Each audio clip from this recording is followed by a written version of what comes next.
Okay, so what I'm going to do here is I am using the data that we have from the class, and then I'm going to go to Tabulate, and then I'll resize that so it fits in my window. You don't have to do that, but I do for the recording. And then I'm going to show you that this looks very much like a pivot table here. So I've got the rows, I've got the columns, I've got what goes in the middle in the resulting cells. So I'm going to drag type over into the rows. So that shows me the number that I have in the data set of each of those types of data of cars. And then I'm going to change that n to become the mean. So actually change it to be the mini price. So I'll move that over on top of n. So when you want to change things, move them on top of the things that are there. So now I want to change that sum to be the mean, which is the average value. So I put that on top of sum. And the next thing I'm going to do is add the standard deviation, and that is a little bit tricky because I have to pull that over right next to where it says mean, and that way it will give me the mean of that mini price. It's kind of like a hierarchy there.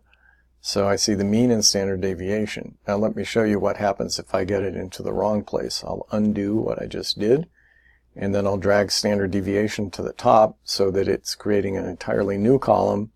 It doesn't know what variable to use, and so it gave me the wrong thing.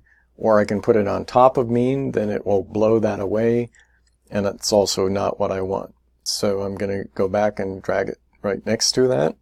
Then I'm going to go down to the bottom of the screen here, and I'm going to choose change format so that I can put those in decimal places that are easier to read. I go down to the very bottom here. I'm going to click on use the same decimal format, and then I'm going to just accept that it's going to be 10 characters wide with 2 decimal places. I'll say set format. I'll say OK, and then let's scroll back up to the top, and you'll see that this is much easier to read. Now the last thing I want to do is to click on Done. That shows me my completed table. Then I'm going to go to the hidden menu there, which is exposed by finding that little line there. I'm going to click on the cross tool, which is the way I can highlight things. Then I'm going to highlight the entire table by clicking on the tabulate, the bar across the top, or I could do individual sections if I want to. I'm going to click on copy, right click and copy.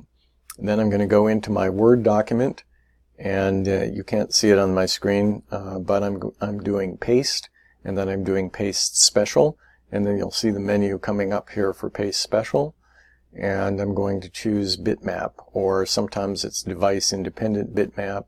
If you're on a Mac, you may have to experiment a little with what you get. So there's bitmap, and that's putting that table in there just the way I want it, so it's completely legible.